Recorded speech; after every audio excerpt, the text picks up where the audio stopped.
அனைவருக்கும் வணக்கம். எனது பெயர் டாக்டர் மஹிமா. இந்திய ஹோமியோபதி மருத்துவம் உங்களை வரவேற்கிறது. இன்றைக்கு நாம் கிட்னியின் நோயாளிகள் கோடை காலத்தில் என்ன தவறுகளை செய்கிறார்கள் என்று பேசுவோம்.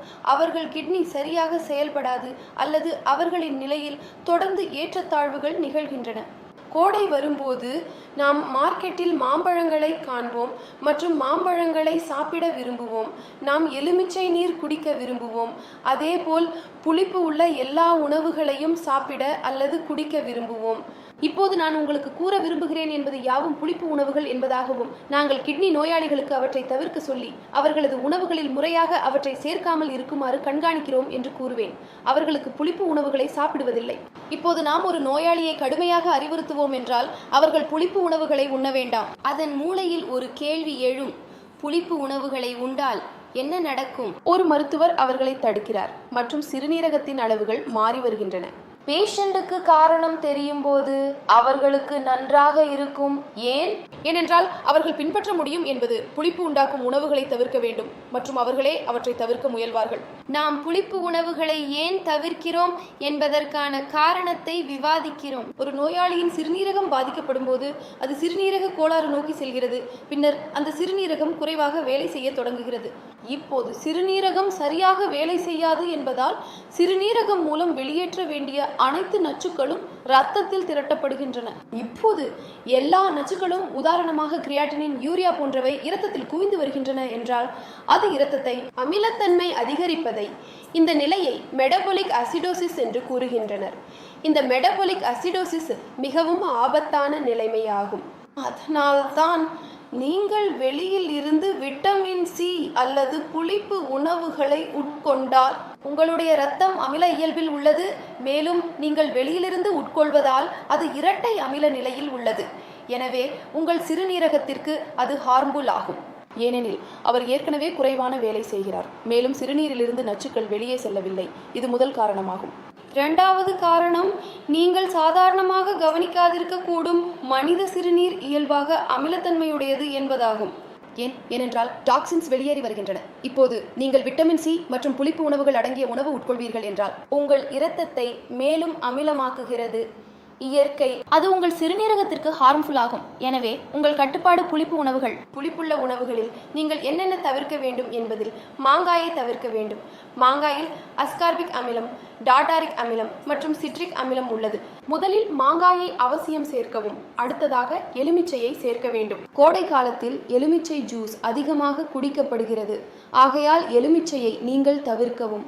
எதில் புளிப்பு உள்ளதோ, எதில் வைட்டமின் சி உள்ளதோ அந்த எல்லா பொருட்கள் மற்றும் உணவுப் பொருட்களிலிருந்து நீங்கள் தவிர்க்க வேண்டும். மற்றொரு காரணம், கோடை காலத்தில் நம்மை கவர்வது என்னவென்றால் மோர் ஆகும். மோரை நாம் குடிப்போம். பால் பொருள்கள் என்னும் பொதுவில் குளிர்ந்த மோரை புதினா சேர்த்து குடிப்போம். நீங்கள் மோரையும் தவிர்க்க வேண்டுமானால் அதை தவிர்ப்பது முக்கியம் என்பதை மனதில் கொள்ளுங்கள். நீங்கள் புளிப்பு உணவுகளை தவிர்க்க விரும்பினால் இந்த குறிப்பு உங்களுக்கு மிகவும் உதவும் என்று கருதப்படுகிறது.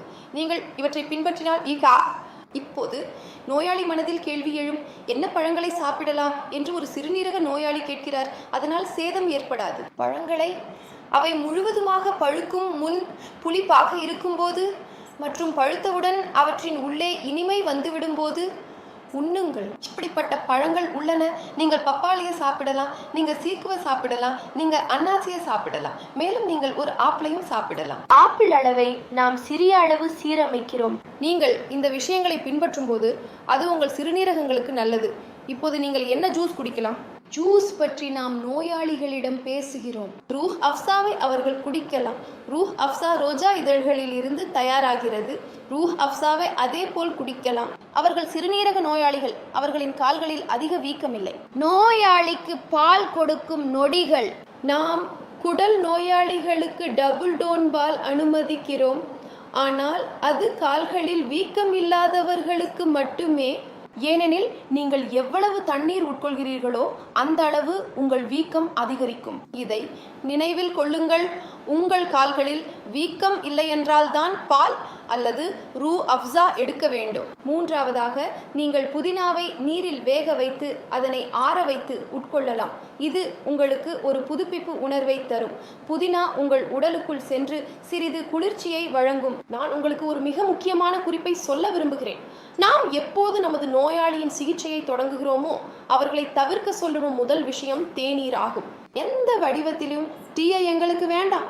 அது சூடான டீ அல்லது ஐஸ் டீ என்றாலும் அல்லது அதை கிரீன் டீயாக குடிக்கிறோம் என்றாலும் எந்த வடிவத்திலும் டீயை எடுக்கக்கூடாது. தேநீரில் உள்ள பொருட்கள் உங்கள் உடலில் சென்று மருந்துகளின் சேர்க்கையை அழிக்கின்றன. அவர் ஆயுர்வேத மருந்து சாப்பிட்டாலும் அலோபதி மருந்து சாப்பிட்டாலும் அல்லது ஹோமியோபதி மருந்து சாப்பிட்டாலும் சிறுநீரக நோயாளிக்கு டீ கேடு கெடுத்தலானது. நீங்கள் தேநீரை முற்றிலும் தவிர்க்க வேண்டும். அடிக்கடி கோடை காலத்தில் சிறுநீரக நோயாளிகள் ஒரு தவறு செய்கின்றனர். அவர்கள் இளநீர் அல்லது கரும்பு ஜூஸ் குடிக்க தொடங்குவார்கள். நார்ச்சத்து நீரில் உள்ள பொட்டாசியமின் அளவு மிக அதிகம் என்பதை நான் உங்களுக்கு கூற விரும்புகிறேன். மேலும் பொட்டாசியம் நீங்கள் அதிகமாக உட்கொண்டால் அது உங்கள் சிறுநீரக தோல்விக்கு மிகவும் தீங்கு விளைவிக்கும். சர்க்கரை நாவல் அல்லது கரும்பு சாறுக்கு அதே கதை. அதனால் நான் உங்களுக்கு கரும்பு ஜூஸ் மற்றும் தேங்காய் நீர் இரண்டையும் தவிர்க்க அட்வைஸ் செய்வேன். மேலும் பொட்டாசியம் அதிகம் உள்ள மற்றொரு பழம் வாழைப்பழம். இது பொதுவாக கிடைக்கக்கூடிய பழங்களில் ஒன்றாகும். மிகவும் நல்லது மற்றும் உபயோகிக்க எளிமையானது. எளிதாக நோயாளிகள் ஒரு சிறுநீரக நோயாளிக்கு உண்ண முடியும். வாழைப்பழம் மிகவும் ஹார்ம்ஃபுல் ஆகும், ஏனென்றால் அதில் பொட்டாசியம் உள்ளது மற்றும் பொட்டாசியம் சிறுநீரக தோல்வி நோயாளிகளுக்கு நல்லது அல்ல. முன்னரே சிலருக்கு கிட்னி தோல்வி சர்க்கரை நோயால் உண்டாகின்றது என்றால் அவர்கள் பழங்களிலிருந்து தவிர வேண்டும். இப்போது அவர்கள் என்ன செய்ய போகிறார்கள்? இப்போது அவர்கள் தங்கள் உணவில் சாலட் சேர்க்க போகிறார்கள். சாலடில் கேரட் சாப்பிடலாம். ஒரு கேரட் ஒரு ஆப்பிளுக்கு சமான ஆற்றலை வழங்குகிறது. எனவே கேரட் சாப்பிட்டு மீதமுள்ள சாலடையும் சாப்பிடுங்கள். நான் இன்னைக்கு உங்களுக்கு சொன்ன அனைத்து விஷயங்களும் உங்களுக்கு புரிஞ்சிருக்கும் என்று நம்புகிறேன். இது தொடர்பான அல்லது மேலும் எந்த ஒரு கேள்வியும் உங்களுக்கு இருந்தால் நீங்கள் என்கிட்ட கேட்கலாம். ஓபிடியில் நேரடியாக என்னிடம் வரலாம். ஆலோசனைக்கு வருகை தருவது நல்லது. நீங்கள் எங்களுடன் இணையலாம் அல்லது ஆன்லைன் ஆலோசனை மூலம் இந்திய ஹோமியோபதி மருத்துவ குழுவில் இருந்து உதவி பெறலாம். சிறுநீரக சிகிச்சையை தொடங்கலாம்.